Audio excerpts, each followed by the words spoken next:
غزوہ حنین کے موقع پر اللہ کے محبوب صلی اللہ علیہ وآلہ وسلم مشرکین عرب کے خلاف آخری جنگ لڑنے جا رہے تھے. فتح مکہ کے فوراً بعد یہ ہوئی غزوہ حنین قبیلہ حوازن کے خلاف. راستے میں ایک درخت تھا جسے ذات انوات کہا جاتا تھا. وہاں مشرکین اپنا اسلحہ لٹکاتے تھے اس درخت سے برکت حاصل کرنے کے لیے, اور ان کا عقیدہ تھا کہ اگر ہم تھوڑی دیر کے لیے اپنی تلوار کو یہاں لٹکائیں گے تو ہمیں جنگ میں فتح ہوگی. تو بعض جو ابھی امیچور قسم کے ساتھی تھے نبی صلی اللہ علیہ وآلہ وسلم کے, ان سے مس ہینڈلنگ ہوئی. انہوں نے کہا یا رسول اللہ آپ بھی ہمارے لیے کوئی ایسا درخت مقرر کر دیں کہ جس سے ہم برکت حاصل کر سکیں. تو نبی علیہ السلام کو غصہ آیا. آپ نے کہا سبحان اللہ, اللہ پاک ہے, یعنی اس شرک سے جو لوگ اس کی طرف منسوب کرتے ہیں. تم نے تو آج وہی بات کر دی جو اصحاب موسیٰ نے کی تھی کہ جب وہ سمندر سے پار چلے.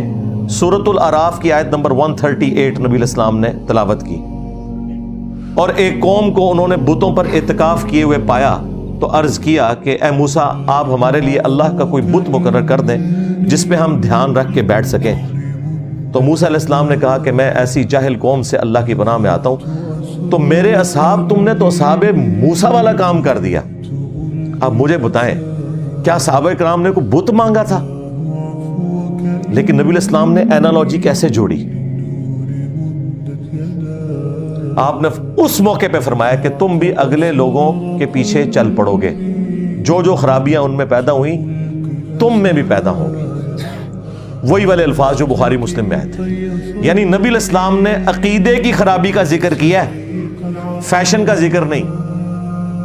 نبی علیہ السلام تو امت کو بتا کے چلے گئے, لیکن امت آج تک درختوں کے اوپر, مزارات پہ لگے ہوئے درختوں کے اوپر کپڑے کی ٹاکیاں باندھ رہی ہے اور برکت حاصل کر رہی ہے. اور نبی علیہ السلام نے اس بات کے اوپر صحابہ اکرام کو ڈانٹ دیا اور کہا تم نے تو اللہ کا بت ہی مانگ لیا گویا. کتنا سینسٹیو مسئلہ ہے توحید کا, انہوں نے مذاق بنایا ہوا ہے.